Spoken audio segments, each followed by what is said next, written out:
Emily never considered herself envious. She was ordinary, 37 years old, struggling at school, a rented apartment, a teenage son, Daniel, who forgot to say hello but left a dirty mug in the kitchen every morning, and that was his. I love you. She didn't have a mansion, a personal driver, or diamonds. But she did have a son who sometimes hugged her goodnight, and a job she loved even when the students weren't even opening their textbooks. And Lisa had everything else. They had been friends for 20 years, since 7th grade. They were as different as fire and ice, but neither arguments, nor the years, nor distance could destroy their friendship. When Lisa married Mikhail, Emily was a bridesmaid. She cried at the wedding, with happiness for her friend. Mikhail was tall, handsome, and rich. He gave Lisa cars, apartments, and vacations in the Seychelles. Emily was working at a school back then, for a salary that melted faster than ice cream in July. But she was genuinely happy for Lisa. And then envy set in. It didn't come right away. At first, Emily simply scrolled through Lisa's photos on social media, smiling, liking them. Then she began to notice that these photos put her in a bad mood. Emily was checking her notebooks at the time, wondering if she'd have enough money for Daniel's school uniform. She didn't want to be jealous. She fought the feeling, felt ashamed of it, pushed it deep down. But at night, when Daniel was already asleep, she'd pick up her phone and scroll through Lisa's feed again. It seemed to her that Lisa lived in another dimension, where there were no problems, no tests, no tiredness under her eyelids. Are you happy? Emily asked one day when they met at a cafe. Lisa smiled. That perfect smile? The kind you perfect for the camera, of course. And you? Yes, Emily said. Because that's how it's supposed to be. She didn't know Lisa was lying. Or that she was lying herself too. It all happened in March. Lisa didn't show up for their monthly lunch, the first time in 10 years. Emily called, the number was unavailable. She texted, no answer. A day later, she called again. Silence. On the 4th day, Emily drove to Lisa's mansion.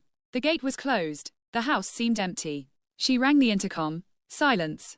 Then she walked around the fence, found the gate, and entered the yard. The door to the house was unlocked. Lisa? Emily called. Are you here? Silence. The house was perfect. Marble floors, crystal chandeliers, fresh flowers in vases. But there was an emptiness in the air, as if no one had lived there for a long time. Emily went up to the 2nd floor and peered into the bedroom. The bed was unmade. And pill packs were on the nightstand. She took one. Antidepressants. Strong ones. Lisa, she screamed, this time at the top of her lungs. No one answered. An hour later, Mikhail arrived. He was angry, confused, and smelled of booze. She ran away, he said, not looking at Emily. She packed her bag and ran away. Like a complete idiot. Where to? How should I know? Maybe to her lover. Maybe she just lost it. Emily didn't believe it. Lisa wasn't capable of running away. Lisa was responsible, proper, predictable. She couldn't just disappear. Mikhail asked Emily for help. Lisa had a small business, a flower shop, which she'd opened 3 years ago. Someone had to manage it until Lisa returned. Mikhail offered money, good money.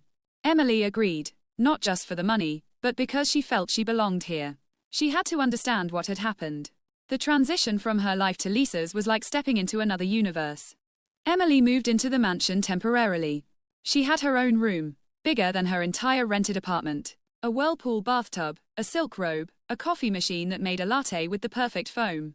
Every morning, she would walk down to the living room, sit on the white sofa, and disbelieve her eyes. This couldn't be real. But the more time she spent at Lisa's house, the stranger the details became. Under Lisa's bedroom bed, she found a diary, a thick, leather-bound notebook. Emily knew better than to read other people's diaries. But she opened the first page. And then she couldn't stop. Mikhail didn't come home again. He said he was at negotiations. At 3 in the morning, he smelled of someone else's perfume. I asked, and he called me hysterical. He's probably right. I'm going crazy. The Maldives were beautiful. Mikhail gave me a necklace and flew away 2 days later. Business. I was left alone in a hotel on the water. I ate alone, swam alone, slept alone. The entire staff looked at me with pity. I didn't get out of bed again today. The cleaning lady thought I was dead. She was almost right. Emily sat on the floor, clutching the notebook. She read and didn't recognize her friend. The Lisa she knew smiled, joked, and made plans.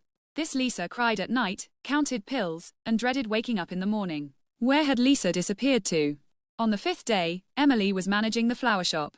Lisa's phone, left on the table, vibrated.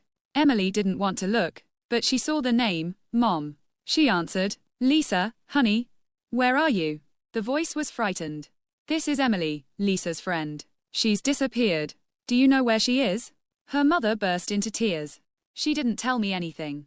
She just sent a message, 'Mom, I can't live like this anymore. I'm starting over. Don't look for me.'" Emily hung up. A chill spread inside her. She imagined Lisa, alone, in a strange city.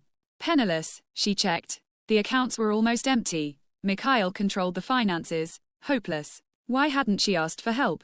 Why didn't she tell Emily how bad she felt? Because she was afraid Emily wouldn't understand. Or, worse, that she would understand and see the real Lisa, miserable, broken, alone. On the 10th day, Emily found a note. It was tucked into a book on the shelf in the bedroom. "Emily, if you're reading this, I left. Not because I'm weak. Because I was weak, staying here for 15 years. You don't know what it's like to live in a cage, even if the cage is made of gold. You're the only thing that's been real in my life. I've always envied you. Your freedom, your son, your school. Where you can be yourself. You thought I was happier, but you were happier. Don't look for me. I'll write when I'm ready. Your Lisa." Emily read the note 10 times. Then she sat down on the floor and cried. She cried from shame. For all those nights when she envied Lisa. For all those moments when she considered her life drab and empty. She didn't know that her drab life was something Lisa could only dream of. On the 15th day, a message arrived from an unknown number. "Emily, it's me. I'm in France. A small town. Working in a flower shop. Can you imagine? I'm happy. For the first time in a long time. You can stay in my house if you want. Mikhail will sell it anyway. Or you can go back to your 2-room apartment. But know this, your life is no worse than mine. It's just different. Live it and don't envy anyone. Thank you for being there. L." Emily didn't answer. She packed her things, left the mansion, closed the door. She got into her old car and drove home. To her rented apartment, where Daniel was waiting, no longer a teenager, almost a grown man. He met her at the door. "You took me a long time," he said. "I missed you." He hugged her. Just like that, for no reason. And Emily realized, she wouldn't trade this for any mansion. Not for any diamonds. Not for any life, even the most beautiful on the outside. She would never be envious again. Because true envy isn't greed. It's the inability to see your happiness while it's still within reach.